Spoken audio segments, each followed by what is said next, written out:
नमस्कार दोस्तों, मैं अमन आपके YouTube चैनल एजुकेशन हब पे आपका स्वागत करता हूँ। यह सीटेट इम्पॉर्टेंट क्वेश्चन सीरीज का चैप्टर 9 भोजन स्वास्थ्य और स्वच्छता का पार्ट 1 है। चैप्टर बड़ा होने के कारण मैं इसके MCQ को आप लोगों के बीच 3 पार्टों में लेकर आऊँगा। यदि आप इस क्वेश्चन सीरीज के PDF को प्राप्त करना चाहते हैं तो आप टेलीग्राम चैनल से जुड़ सकते हैं, जिसका लिंक वीडियो के डिस्क्रिप्शन में दिया हुआ है। तो चलिए शुरू करते हैं बिना किसी देरी के। आपका पहला क्वेश्चन है, निम्न में से कौन अलग है? निम्न में से कौन अलग है? ऑप्शन ए है चील, बी है गिद्ध, सी है शेर और डी है छिपकली। तो यहाँ पे इस क्वेश्चन को जानने के लिए सबसे पहले थोड़े से डीप में जाते हैं कि सभी जीवों को जिंदा रहने के लिए ऊर्जा की आवश्यकता होती है और उन्हें ऊर्जा भोजन के द्वारा प्रदान होती है। उन्हें ऊर्जा भोजन के द्वारा मिलती है और भोजन प्राप्त करने के आधार पर जीवों को निम्नलिखित मुख्य रूप से 3 भागों में बांटा जाता है। पहला होता है शाकाहारी। शाकाहारी आई थिंक आप सारे लोग जानते होंगे। शाकाहारी वे जीव जो केवल पौधों के किसी भाग को खाते हैं, जैसे गाय, बैल, हिरण, बकरी, हाथी इत्यादि। और दूसरा होता है मांसाहारी। मांसाहारी वे जीव जो जानवरों के मांसों को खाते हैं, जैसे शेर, बाघ, लोमड़ी, तेंदुआ, मेढक, छिपकली, चील इत्यादि। और इसी मांसाहारी में एक आते हैं मृतोपजीवी। इसी मांसाहारी में एक आते हैं मृतोपजीवी। स्क्रीन को क्लियर कर लेते हैं। मृतोपजीवी जिसको हम लोग स्कैवेंजर भी कहते हैं। स्कैवेंजर मृतोपजीवी को स्कैवेंजर भी कहते हैं। और यहाँ पे स्कैवेंजर वे होते हैं कि यह सिर्फ मरे हुए जानवरों को खाते हैं। यह सिर्फ मरे हुए जानवरों को खाते हैं, इसीलिए इन्हें मृतोपजीवी कहा जाता है। और इसके अंतर्गत आते कौन कौन से? गिद्ध आते हैं, सियार आते हैं, जीवाणु और कवक आते हैं। तो इन्हें हम लोग क्या करते हैं? मृतोपजीवी कहते हैं और यह मरे हुए जीव जंतुओं को खाते हैं। और तीसरा आपका आता है सर्वाहारी। सर्वाहारी तो वे जीव जंतु जो शाकाहारी और मांसाहारी दोनों होते हैं उसे सर्वाहारी कहते हैं, जैसे मनुष्य, कौवा, गिलहरी, काकरोच, कुत्ता, बिल्ली इत्यादि। तो ये आपके शाकाहारी, मांसाहारी, सर्वाहारी हैं। तो इसके अकॉर्डिंग देखते हैं कि चील आपका जो आता है ये मांसाहारी है, शेर भी आपका मांसाहारी है, छिपकली भी आपका मांसाहारी है। लेकिन गिद्ध किस में आपका आता है? गिद्ध आता है मृतोपजीवी में। मृतोपजीवी में और इसलिए यह बाकी तीनों से क्या अलग है। तो इस प्रकार से पहले वाले क्वेश्चन का आपका सही होगा ऑप्शन बी, गिद्ध। चलिए अगले क्वेश्चन की ओर बढ़ते हैं। गाय के आगे के दांत छोटे क्यों होते हैं? पहला ऑप्शन है ताकि वह भूसा घास सुरख सके। दूसरा है ताकि वह घास भूसा चबा सके। तीसरा है उपयुक्त ए और बी। और चौथा है ए और बी में से कोई नहीं। तो यहाँ पे हम देखते हैं कि इस क्वेश्चन को जानने के लिए थोड़ा से डिटेल में जाते हैं। जानवरों के मुंह का आकार और दांतों की बनावट इस तरह की होती है जिससे वह आसानी से अपने भोजन को प्राप्त कर सकें। जैसे गाय के आगे के दांत छोटे होते हैं। गाय के आगे के दांत छोटे होते हैं जिससे वह आसानी से घास भूसा सुरख सके और पीछे के दांत बड़े और चौड़े होते हैं जिससे वह आसानी से चबा सके। अगले कुछ जानवर के बारे में, कुत्ते, बिल्ली, शेर, बाघ आदि के दांत ऐसे होते हैं जिससे वह मांस को फाड़कर काट सकें। अगला होता है चील। चील की चोंच ऐसी होती है जिससे वह शिकार को फाड़ सके। दूसरा है कबूतर। कबूतर कबूतर की चोंच ऐसी होती है जिससे वह दोनों को पीस सके। आपका एक आता है पक्षी हार्नबिल। हार्नबिल अक्सर करके नागालैंड साइड में पाया जाता है। हार्नबिल की चोंच ऐसी होती है, हार्नबिल है, लिख देते हैं हार्नबिल। हार्नबिल की चोंच ऐसी होती है जिससे वह फल और कीड़े मकोड़े को खा सके। अगला आपने बगुला का नाम सुना होगा। बगुला बगुला की चोंच ऐसी होती है जिससे वह जमीन पर पड़े कीड़े मकोड़े फल आदि को खा सके। अगला आता है कौवा। कौवे की चोंच ऐसी होती है जिससे वह सभी तरह के भोजन को खा सके। अगला होता है मनुष्य के दांत ऐसे होते हैं जिससे वह काटता है, फाड़ता है, पीसता है और चबाता है। अगला होता है आपका गिलहरी, जिसको कई बार एग्जामों में आपको पूछा हुआ है। गिलहरी गिलहरी हमेशा कुछ न कुछ कुतरती रहती है ताकि उसके दांत न बढ़ें। और अगला होता है सांप। सांप के दांत होते हैं पर वह अपने शिकार को पूरा का पूरा क्या करता है, निगलता है। उसको चबाता नहीं, उसको काटता नहीं, वो क्या करता है, अपने शिकार को निगलता है। तो यहाँ से इस तरह से कुछ जानवरों के आपके स्टेटमेंट आते हैं। हालांकि यहाँ पे गाय के बारे में पूछा था कि गाय के आगे के दांत छोटे क्यों होते हैं, तो एक बार पुनः गाय के स्टेटमेंट को रिपीट कर लेते हैं कि गाय के आगे के दांत छोटे होते हैं जिससे वह आसानी से घास भूसा सुरख सके, और पीछे के दांत बड़े और चौड़े होते हैं जिससे वह आसानी से चबा सके। तो इसके अकॉर्डिंग आपका सही ऑप्शन होता है ए, कि ताकि वह घास भूसा को सुरख सके। अगला क्वेश्चन है, सांप अपने शिकार को कैसे खाता है। सांप अपने शिकार को कैसे खाता है। ऑप्शन ए है चीर कर, बी है फाड़ कर, सी है निगल कर, और डी आपका ऑप्शन है काट कर। तो जैसा मैंने बताया कि सांप के दांत तो होते हैं लेकिन वह अपने शिकार को पूरा का पूरा क्या करते हैं, निगल लेते हैं। अपने शिकार को पूरा का पूरा निगल लेते हैं, वह काटते फाड़ते नहीं है, वह अपने शिकार को निगलते हैं। इस तरह से आपका सही ऑप्शन होता है सी, कि वह निगल कर। अगला क्वेश्चन है, निम्न में से कौन सा एक खाए जाने वाला फूल है। निम्न में से कौन सा एक खाए जाने वाला फूल है। आपके ऑप्शन है बथुआ, बी है सरसों, सी है प्याज, और डी है ब्रोकली। तो यहाँ पे सबसे पहले हम जान लेते हैं कि पौधों के खाए जाने वाले कुछ प्रमुख भाग कौन कौन से हैं। पौधों के खाए जाने वाले कुछ प्रमुख भाग, जैसे कि सबसे पहले देखते हैं तना। किन किन पौधों के हम तना को खाते हैं, तो इसमें आता है आलू, प्याज, लहसुन, अदरक और हल्दी। आलू, प्याज, लहसुन, अदरक और हल्दी, इनके तने को हम खाते हैं। अगला आता है जड़। जड़ के अंतर्गत आपके आते हैं गाजर, मूली, सलजम, शकरकंद और चुकंदर, इनके हम क्या करते हैं, जड़ को खाते हैं। अगला आता है पत्ते। इनके अंदर हम खाते हैं पालक, बंद गोभी, सरसों, बथुआ, मेथी, मूली और चना। अगला आता है फूल। किनके किनके हम फूल खाते हैं, तो फूल में आता है गुलाब, फूल गोभी, ब्रोकली, केला, सीताफल, कचनार, सहजन, इनके हम फूल को खाते हैं। अगला आता है बीज। किनके हम बीजों को खाते हैं। बीजों में आपका आता है चना, मक्का, चावल, गेहूं, मेथी, इनके हम क्या करते हैं, बीजों खाते हैं। अगला आता है आपका फल। फल में हम किनको खाते हैं, सेब, केला, टमाटर, सीताफल, नाशपाती, आंवला इत्यादि। तो ये आपके आ जाते हैं कि किन फलों के किस पार्ट को हम खाते हैं। तो यहाँ पे पूछा है कि निम्नलिखित में से कौन सा खाए जाने वाला एक फूल है। तो यहाँ पे आप देख सकते हैं ब्रोकली। ब्रोकली क्या है, आपका एक फूल है। सरसों के हम किसको खाते हैं, सरसों के हम बीज को और खास करके पत्तों को खाते हैं। उसके बाद आपका आता है बथुआ। बथुआ के भी हम क्या करते हैं, पत्ते को खाते हैं। बथुआ के पत्तों को खाते हैं। और प्याज के हम क्या करते हैं, तने को खाते हैं। प्याज के तने को खाते हैं। तो हालांकि यहाँ पे फूल पूछा हुआ है, तो फूल किसका खाते हैं, ब्रोकली के फूल को खाते हैं। तो आपका सही ऑप्शन क्या होता है, डी, ब्रोकली।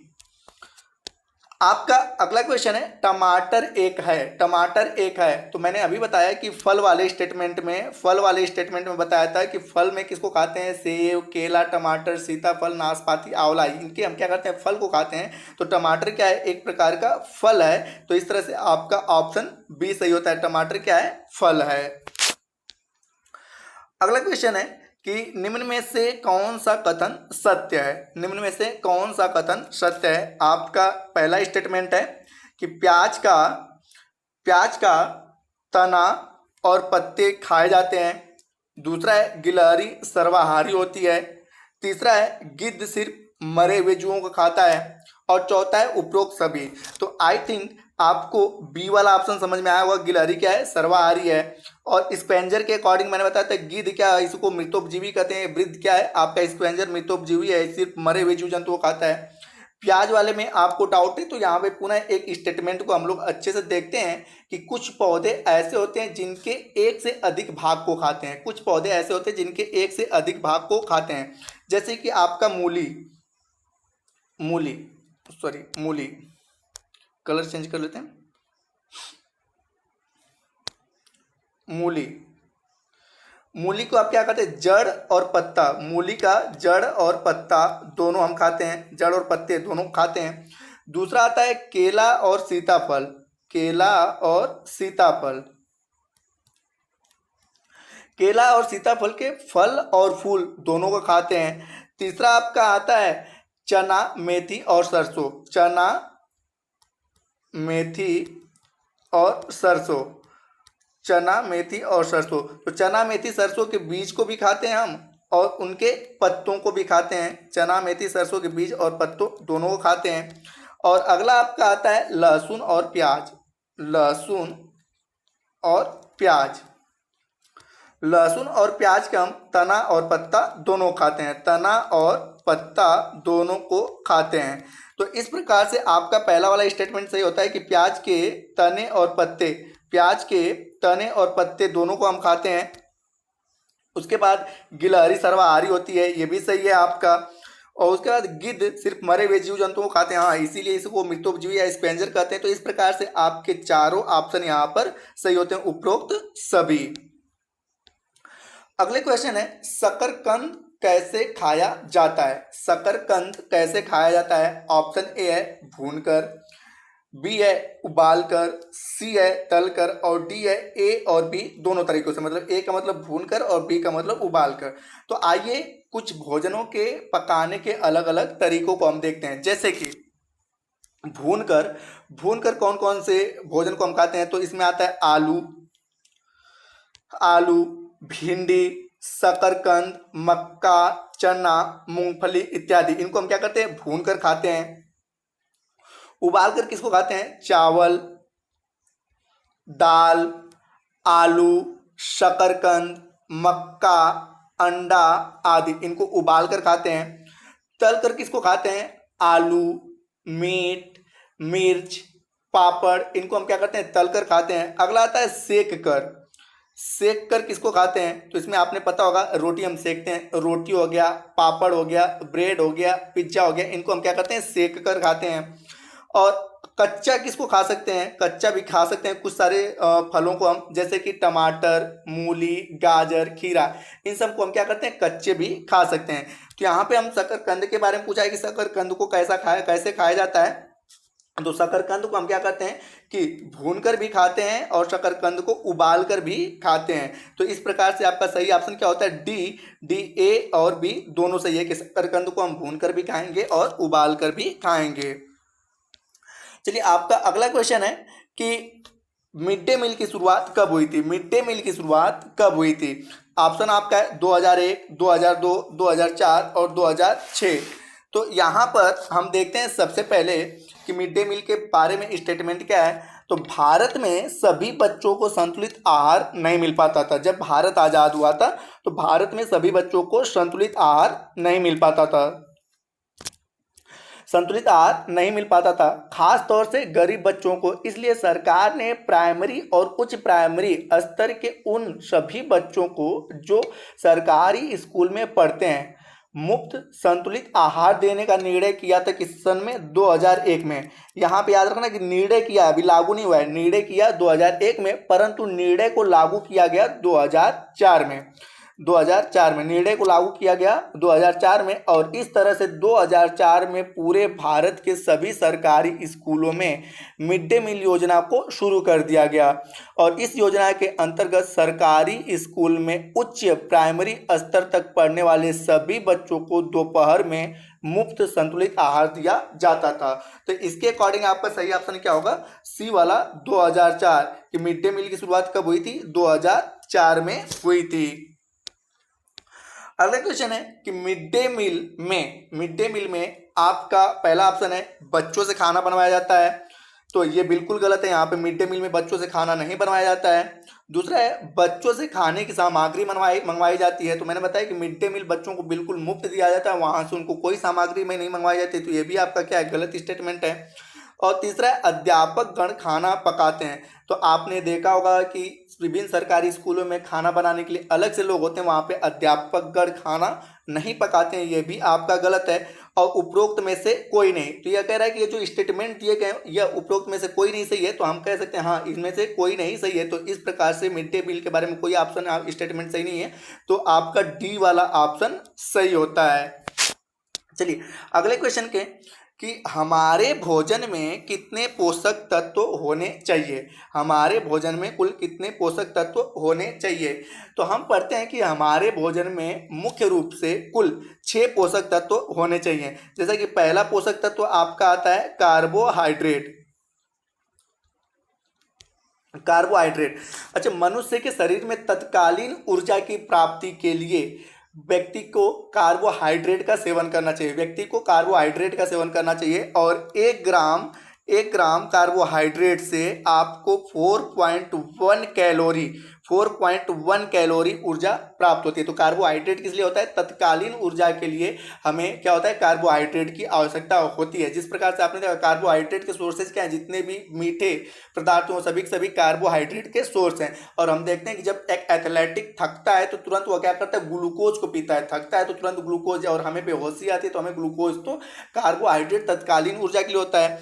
दूसरा आपका आता है वसा। वसा का क्या है कि जितने भी ऑयली चीजें हैं, ऑयली चीजें क्या करता है कि वसा हमें ऑयली चीजों से प्राप्त होती है। और 1 ग्राम वसा से 9.3 कैलोरी ऊर्जा प्राप्त होती है। मतलब सभी 6 पोषक तत्वों में से सबसे अधिक एनर्जी किससे प्राप्त होती है, वसा से। 1 ग्राम वसा से 9.3 कैलोरी ऊर्जा प्राप्त होती है।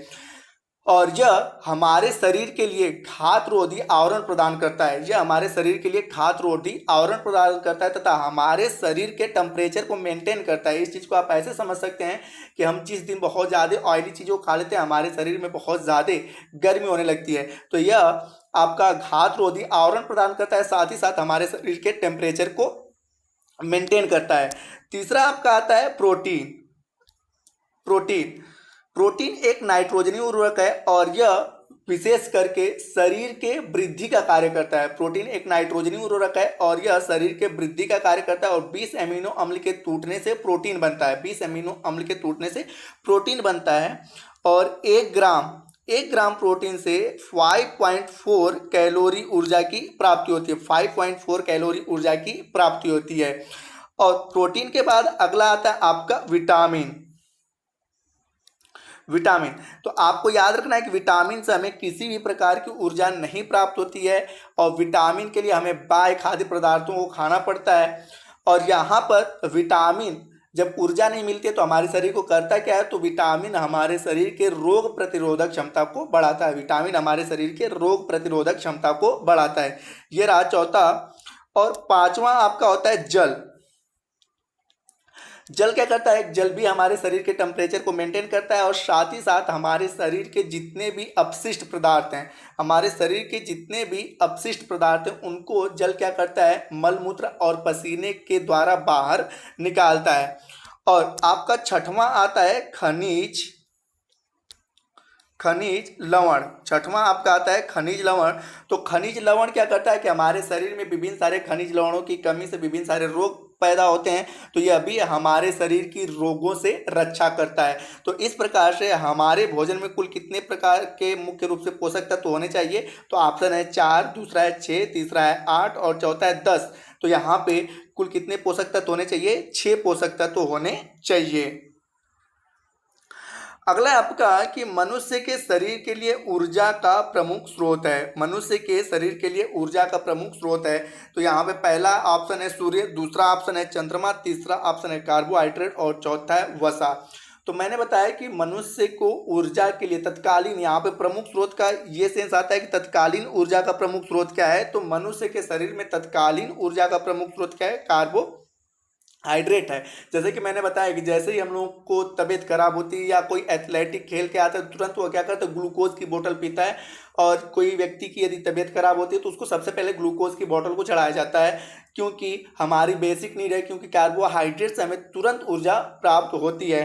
तो प्रमुख ऊर्जा का स्रोत क्या होना है, आपका सी सही होगा, कार्बोहाइड्रेट्स। अगला क्वेश्चन है, निम्न में से किसको शरीर वर्धक भोजन कहा जाता है, किसको शरीर वर्धक भोजन कहा जाता है। तो आपका ऑप्शन है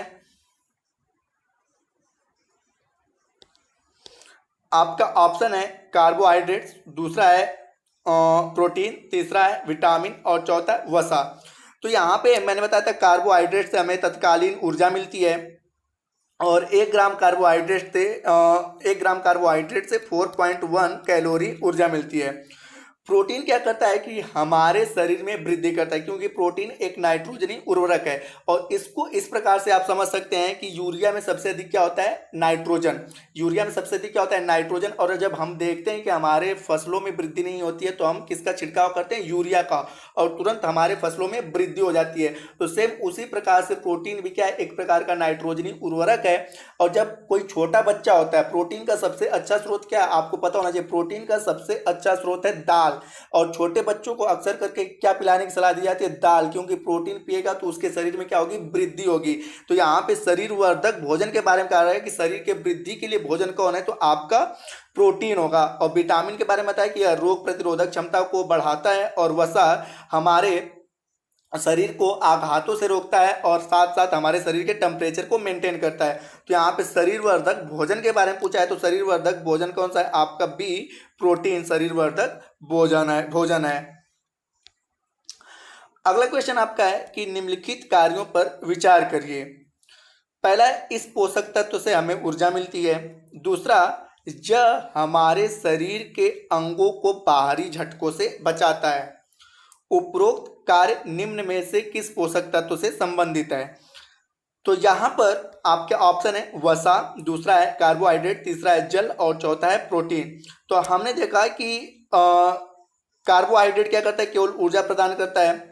जल अपशिष्ट पदार्थों को बाहर निकालता है और हमारे शरीर के टेम्परेचर को मेंटेन करता है।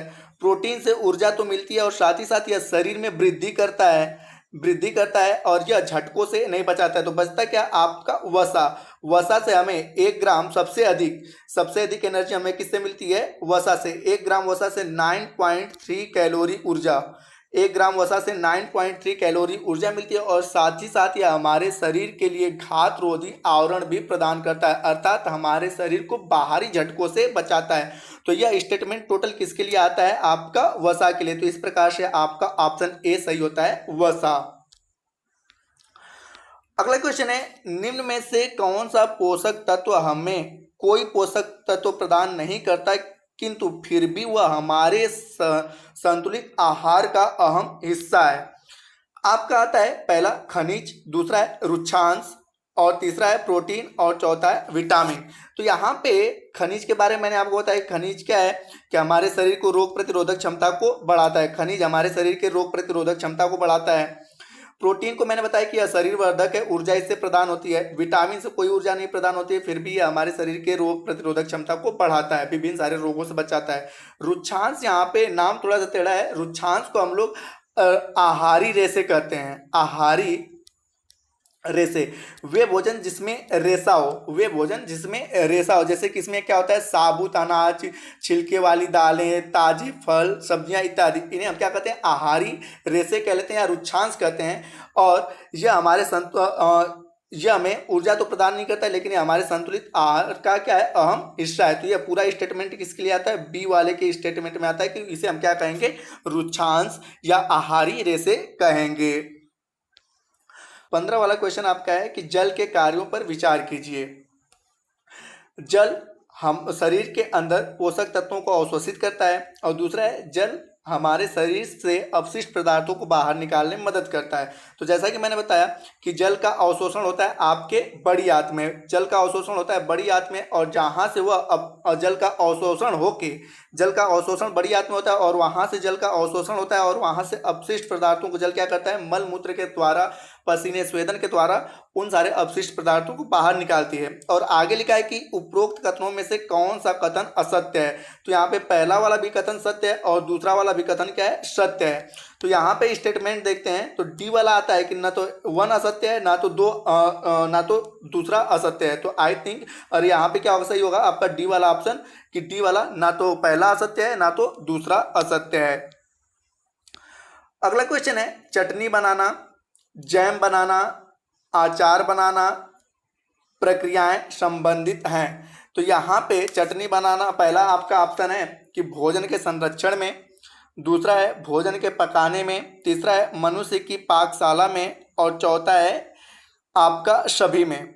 तो यहाँ पे हम देखते हैं कि चटनी बनाना, जैम बनाना, ये सभी की सभी प्रक्रियाएं किससे संबंधित है? भोजन के संरक्षण से संबंधित है। भोजन के संरक्षण से, कि चटनी बनाकर, हम जैम बनाकर और अचार बनाकर उन सारे खाद्य पदार्थों को काफ़ी लंबे समय तक रख सकते हैं। और इसी के बारे में कुछ अन्य स्टेटमेंटों को हम देख लेते हैं। सबसे पहले, आजकल फल सब्जियों को बचाने के लिए रेफ्रिजरेटर का प्रयोग किया जाता है, और रेफ्रिजरेटर में तापमान कम होता है, इसलिए फल सब्जियां खराब नहीं होती, क्योंकि कम टेम्परेचर पर वहां पे जो भी कीटाणु होते हैं निष्क्रिय हो जाते हैं। और रेफ्रिजरेटर का तापमान होता है 4 डिग्री सेंटीग्रेड।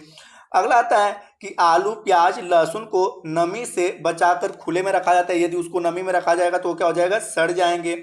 अगला है पत्तेदार सब्जियां जैसे पालक, हरा धनिया या साग को अगर रेफ्रिजरेटर नहीं है तो गीले कपड़े में लपेट कर रखा जा सकता है। विभिन्न चीज़ों को लोग अचार के रूप में लंबे समय तक बचा कर रखते हैं, जैसे कि आम का अचार डाल लें, आंवले का अचार डाल लें, मिर्च का अचार डाल लें, लहसुन का, इनको अचार डालकर हम लंबे समय तक रख सकते हैं।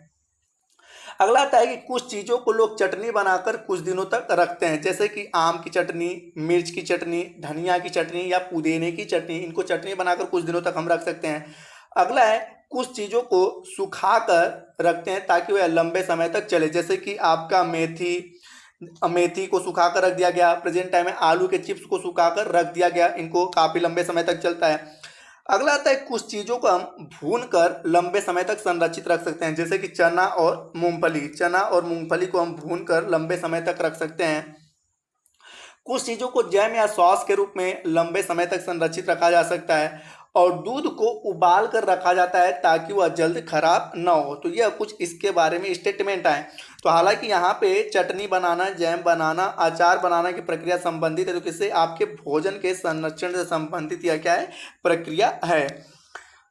अगले क्वेश्चन को पढ़ते हैं। कितने तापमान पर दूध का पाश्चुरीकरण होता है? आपका ए है 62.8 डिग्री, बी है 71.7 डिग्री, सी है दोनों पर, और डी है दोनों में से किसी पर नहीं।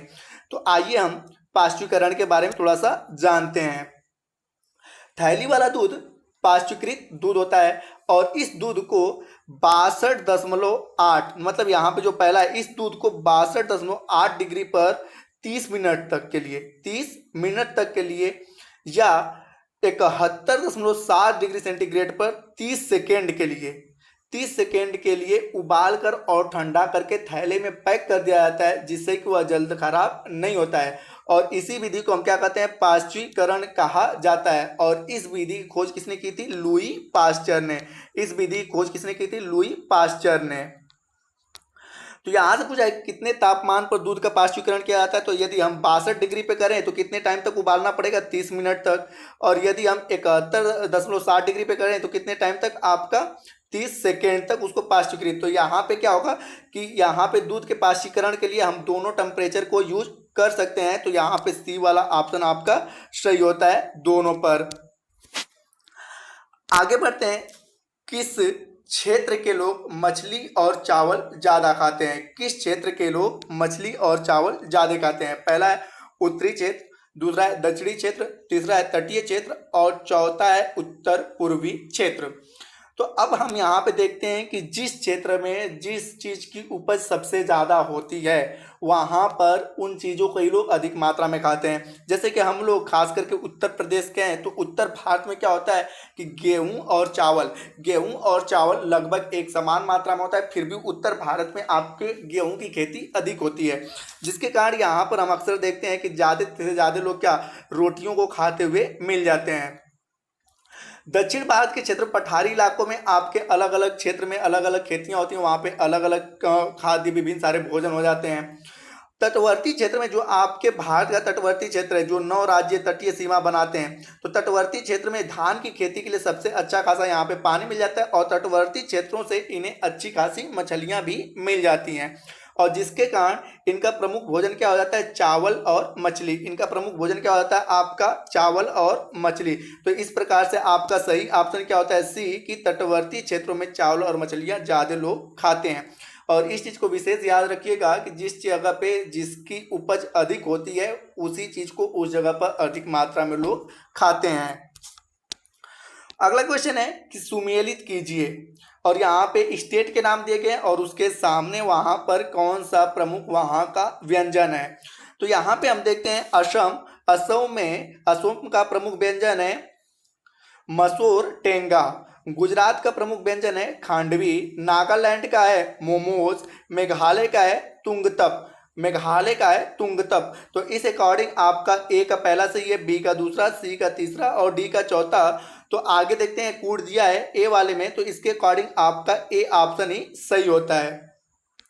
और इसी के अकॉर्डिंग हम देख लेते हैं कुछ राज्यों के विशेष व्यंजन और खाद्य पदार्थ। जैसे राज्य हैं और उनके खाद्य पदार्थ हैं। असम में आपके मसूर टेंगा, बांस एक प्रकार से धान का प्रजाति है, बांस और चावल खाए जाते हैं। बिहार में लिट्टी चोखा, खूबी की लाई, चावल दाल खाया जाता है। गोवा में मछली के तेल को नारियल में बनाया जाता है। गुजरात में ढोकला, खांडवी, लेमन और राइस खाया जाता है। हरियाणा में बाजरा, खिचड़ी, कढ़ी और पकौड़ी खाया जाता है। जम्मू कश्मीर में तबक मांस जो भेड़ का मांस होता है, कालड़ी पनीर और राजमा कहवा खाया जाता है।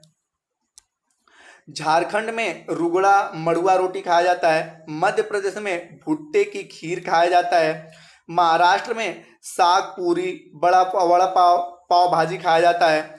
नागालैंड में बांस के जो मुलायम मुलायम कोपले निकलते हैं, बांस के कोपले और मोमोज खाया जाता है। ओडिशा में आपका छेना पोड़ा खाया जाता है। पंजाब में सरसों का साग, मक्के की रोटी खाई जाती है। राजस्थान में मलाई, घेवर, चूरमा बाटी खाया जाता है। पश्चिम बंगाल में आपका दाब, छिन्नगरी इसको झिंगा कहते हैं, और रसगुल्ला और संदेश खाया जाता है। मेघालय में तुंगतप जो एक प्रकार की मछली की चटनी होती है। त्रिपुरा में बेरमा जो मछली एक है। केरला में अवियल खाया जाता है जो मिश्रित सब्जी होती है, और टैपियोका खाया जाता है। छत्तीसगढ़ में लाल चीटी की चटनी खाई जाती है।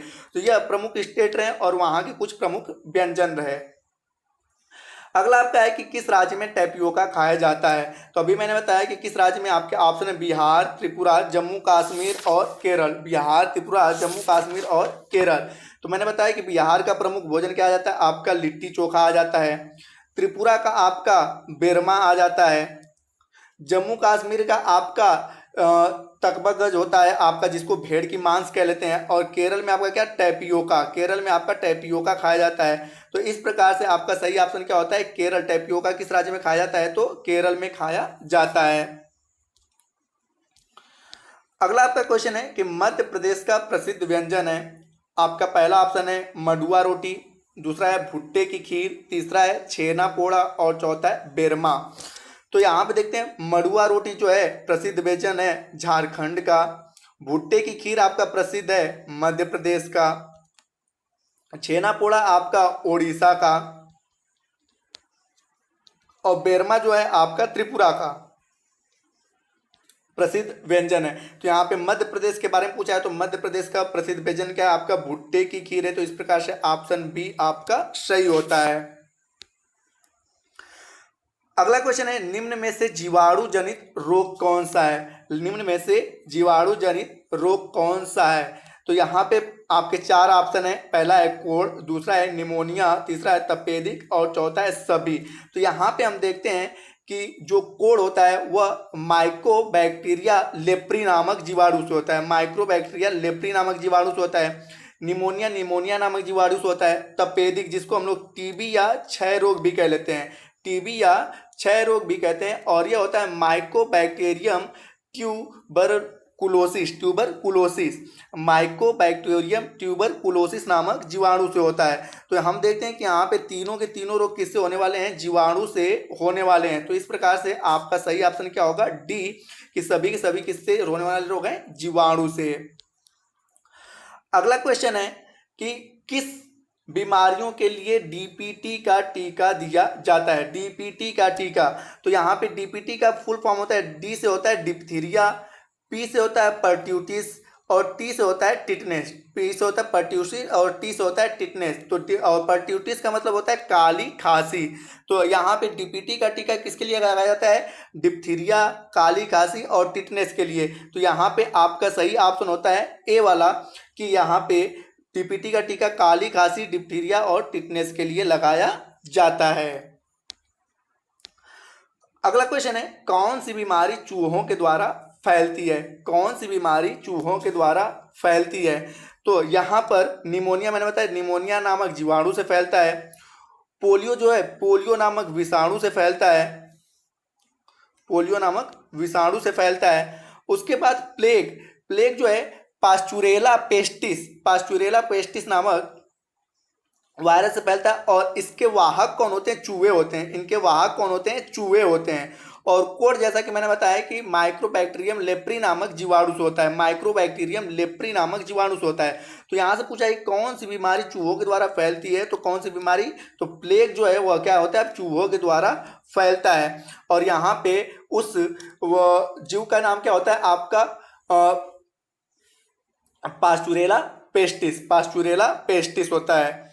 अगला क्वेश्चन आपका है, पोलियो होता है, पोलियो होता है आपका ऑप्शन है मच्छर के काटने पर, दूसरा ऑप्शन है मक्खियों के द्वारा, तीसरा है दूषित जल और भोजन से, और चौथा है इनमें से कोई नहीं। तो मच्छर के काटने से मलेरिया होता है, मक्खियों के द्वारा हैजा होता है, दूषित जल और भोजन से क्या होता है? यहाँ पे खास करके पोलियो जैसी बीमारियां होती है कि जब बच्चे को अच्छे से, यहाँ पे दूषित भोजन का मतलब है कि जब बच्चे को संपूर्ण आहार नहीं मिलता है तो वह बच्चा क्या होता है? कुपोषित हो जाता है। और पोलियो एक प्रकार से कुपोषण का ही शिकारी होता है। तो यहाँ पे दूषित जल और भोजन से वहाँ क्या होता है? पोलियो होता है। तो इस प्रकार से आपका सी वाला ऑप्शन सही होता है। अगला है कि यह रोग मक्खियों के द्वारा फैलता है। इस रोग में पतले दस्त होते हैं और खून भी आता है। यह रोग क्या है? पहला है पोलियो, दूसरा है पेचिस, तीसरा है पीलिया, तीसरा है रेबीज और चौथा है पीलिया, चौथा है पीलिया। तो यहाँ पे हम देखते हैं पेचिस, यदि किसी व्यक्ति को पेचिस हो जाता है तो वहाँ पे क्या होता है? उसे बहुत ज़्यादा दस्त होता है और उसे खून भी आता है, खून भी आता है। तो वह व्यक्ति किससे ग्रसित है? पेचिस से ग्रसित है। और यहाँ पे पुनः हम चारों बीमारियों के बारे में चर्चा कर लेते हैं कि पोलियो क्या होता है? पोलियो नामक विषाणु से होता है। पेचिस जो होता है एंट अमीबा हिस्टोलिका, हिस्टोलिका, हिस्टोलिका से होता है, एंट अमीबा हिस्टोलिका से होता है। रेबीज जो होता है, रेबीज नामक विषाणु से होता है जो खास करके कुत्ते के काटने से होता है। और उसके बाद पीलिया जो होता है हेपेटाइटिस के विषाणु से होता है, हेपेटाइटिस के विषाणु से होता है। तो हालांकि यहाँ पे पूछा है कि इस रोग में पतले दस्त और खून भी आता है, तो यह किसका स्टेटमेंट है? पेचिस का है, जो आपका एंट अमीबा हिस्टोलिका के द्वारा होता है। अगला क्वेश्चन है, अस्थमा बीमारी है, अस्थमा बीमारी है आपका पेट की, दूसरा है हृदय की, तीसरा है नाक की और चौथा है सांस की, चौथा है सांस की। तो हम देखते हैं कि अक्सर करके अस्थमा से ग्रसित व्यक्ति को सांस लेने में परेशानी होती है। तो यहाँ पे अस्थमा किसकी बीमारी है? सांस की। तो आपका ऑप्शन डी सही होगा। अगला क्वेश्चन है, निम्नलिखित में से मच्छरों से होने वाला रोग कौन सा है? निम्नलिखित में से मच्छरों से होने वाला रोग कौन सा है? पहला है मलेरिया, दूसरा है डेंगू, तीसरा है चिकनगुनिया और चौथा है सभी। तो आपको बता दें, मलेरिया जो होता है वह प्लाज्मोडियम माइक्रोबैसिलस प्लाज्मोडियम नामक आपके प्रोटोजोआ से, मलेरिया जो होता है प्रोटोजोआ से होने वाला रोग है। और इस प्रोटोजोआ का नाम क्या है? Mycobacterium Plasmodium. उसके बाद डेंगू, डेंगू क्या होता है? वह विषाणु से होता है और इसका वाहक कौन होता है? एडिज एजिप्टी मच्छर। ठीक है, यह विषाणु से होने वाला रोग है और इसका वाहक कौन है? एडिज एजिप्टी मच्छर। और अगला आपका होता है चिकनगुनिया। चिकनगुनिया जो है यह क्या होता है कि यह भी विषाणु से होने वाला रोग है और इसका भी वाहक कौन है? मच्छर है। तो यहाँ पे हम देखते हैं कि सभी के सभी तीनों बीमारियां क्या हैं? मच्छर से होने वाले हैं। और इस प्रकार से आपका सही ऑप्शन क्या होता है? डी सभी। अगला क्वेश्चन है, इस बीमारी की दवाई सिनकोना नामक पेड़ की छाल से बनाई जाती है। इस बीमारी को दूर करने के लिए तालाब जलाशयों में मछलियां पाली जाती हैं। और यह बीमारी कौन सी है? यह बीमारी कौन सी है? तो पहला आपका डेंगू, दूसरा है मलेरिया, तीसरा है रेबीज और चौथा है चिकनगुनिया। तो यह बीमारी क्या है? मलेरिया जैसी बीमारी है कि यहाँ जहाँ पर जल इकट्ठा होंगे और वह जल यदि दूषित हो रहा है तो वहाँ पर ज़्यादातर मच्छर लग जाते हैं। और खास करके हम देखते हैं बरसात के समय में हमारे यहाँ सबसे ज़्यादा लोग किससे प्रभावित होते हैं? मलेरिया नामक बीमारी से प्रभावित होते हैं। और इसकी दवा जो बनाई जाती है सिनकोना नामक पेड़ की छाल से बनाई जाती है। अगला क्वेश्चन आपका है कि भारत में निम्न में से कौन सी बीमारी दूर हो चुकी है? भारत में से निम्न में से कौन सी बीमारी दूर हो चुकी है? और आपके ऑप्शन है चेचक, दूसरा है एड्स, तीसरा है तपेदिक और चौथा है खाज। चेचक, एड्स, तपेदिक और खाज, ये आपकी कुछ प्रमुख बीमारियां हैं। तो यहाँ से हम देखते हैं कि भारत से चेचक जैसी बीमारी लगभग समाप्त हो चुकी है। भारत से चेचक जैसी बीमारी समाप्त हो चुकी है। और यहाँ पे कुछ बीमारियों के बारे में हम कहते हैं तो एड्स जो होता है, चेचक आपका जो होता है, चेचक जो होता है वेरियोला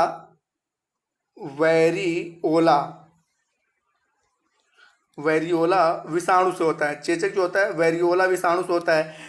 और आपका एड्स जो होता है HIV से होता है, HIV। तपेदिक मैंने बताया टीबी जिसको हम लोग तपेदिक या क्षय रोग कहते हैं, यह क्या होता है? माइक्रोबैक्टीरियम ट्यूबर कुलोसिस नामक आपके ट्यूबरकुलोसिस नामक विषाणु जीवाणु से होता है। और उसके बाद आपका जो खाज होता है, खाज क्या होता है? एकेरस स्क्रेबिज नामक कवक से होता है। यहाँ पे खाज जो होता है कवक से होता है। ठीक है, तो अगला आपका आता है क्वेश्चन कि अगर किसी के भोजन में कार्बोहाइड्रेट और वसा की अधिकता होगी तो उसे हो सकता है। यदि किसी के भोजन में कार्बोहाइड्रेट और वसा की अधिकता होगी तो उसे हो सकता है। तो यहाँ पे आपका पहला है बेरी, दूसरा है रिकेट्स, तीसरा है मोटापा और चौथा है रतौंधी। तो यहाँ पे हम देखते हैं कि बेरी जो होता है विटामिन बी के कारण होता है, जिसका रासायनिक नाम थायमीन है। रिकेट्स जो होता है विटामिन डी के कारण होता है, जिसका रासायनिक नाम कैल्सीफेरॉल है।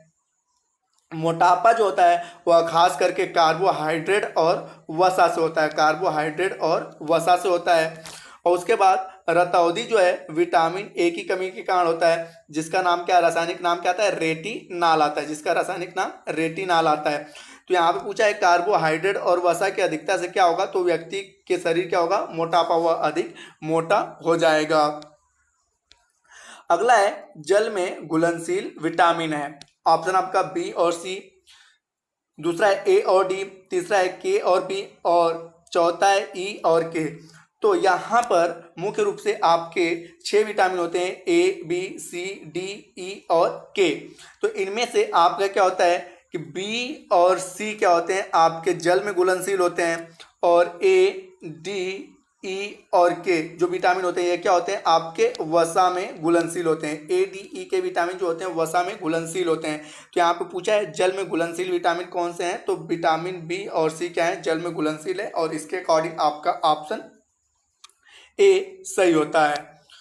अगला क्वेश्चन है रोनाल्ड रॉस ने खोज की थी यहाँ पे चेचक की, तपेदिक की, मलेरिया की, स्कर्वी की। तो आपने पता होना चाहिए रोनाल्ड रॉस ने किसकी खोज की थी? मलेरिया की खोज की थी। मलेरिया की खोज नहीं की थी, मलेरिया के टीके की खोज की थी। हालांकि यहाँ पे मलेरिया के टीके की रहने चाहिए। तो रोनाल्ड रॉस ने किसकी खोज की थी? मलेरिया के टीके की खोज की थी। अगला क्वेश्चन है किसी व्यक्ति के मसूड़ों से खून आता है, उसके मांसपेशियों और जोड़ों में भी दर्द रहता है, उसको डॉक्टर रसीले खट्टे फल, अमरूद, आंवला आदि खाने की सलाह देता है, वह व्यक्ति किस बीमारी से ग्रसित है? आपके ऑप्शन है रतौंधी, दूसरा है बेरी, तीसरा है क्वाशियोर और चौथा है स्कर्वी। चौथा है आपका स्कर्वी। तो यहाँ पे आपका सबसे पहले देखते हैं कि रतौंधी जो होता है विटामिन ए की कमी के कारण होता है। और इसमें खास करके संबंधित व्यक्ति को हरे पत्ती साग सब्जियां खाने की सलाह दी जाती है। आपका जो बेरी है, बेरी विटामिन बी की कमी के कारण होता है। बेरी आपके विटामिन बी से होता है। क्वासीयोरकर जो है वह खास करके छोटे बच्चों में होता है, वह क्या होता है, प्रोटीन की कमी से होता है, प्रोटीन की कमी से होता है। और चौथा है स्कर्वी। स्कर्वी खास करके यह मसूड़ों का दांत का रोग है और इसको दूर करने के लिए डॉक्टर हमें खट्टे फलों का सलाह देता है। और सबसे अच्छा विटामिन सी का सोर्स क्या है, आपका आंवला। तो स्कर्वी क्या होता है, विटामिन सी की कमी से होता है। तो यह पूरा का पूरा स्टेटमेंट किसके लिए, आपका यह पूरा का पूरा स्टेटमेंट आपके विटामिन सी के लिए आता है और विटामिन सी की कमी से स्कर्वी रोग होता है। और इस प्रकार से आपका डी वाला ऑप्शन सही होता है। अगला क्वेश्चन है, हमारे शरीर के द्वारा किन विटामिनों का संश्लेषण किया जाता है। हमारे शरीर के द्वारा किन विटामिनों का संश्लेषण, और यहाँ पे संश्लेषण मतलब होता है कि बनाना, संश्लेषण मतलब होता है बनाना। तो आपका पहला ऑप्शन डी और के, दूसरा ऑप्शन है ए और सी, तीसरा ऑप्शन है बी और सी, और चौथा ऑप्शन है आपका इनमें से किसी का नहीं। तो हमारा शरीर जो होता है विटामिन डी और विटामिन के को संश्लेषित करता है, विटामिन डी और विटामिन के को संश्लेषित करता है। तो यह रहा आज का क्वेश्चन सीरीज, जिसमें कुल 35 क्वेश्चन थे। मैंने बताया है कि यह चैप्टर बड़ा होने का इसके क्वेश्चन सीरीज को मैं 3 पार्टों में लेकर आऊँगा। यदि मेरी यह जानकारी आपको अच्छी लगी हो तो लाइक करें, कमेंट करें, और यदि इस चैनल पे आप नए हैं तो इस चैनल को सब्सक्राइब अवश्य करें। धन्यवाद।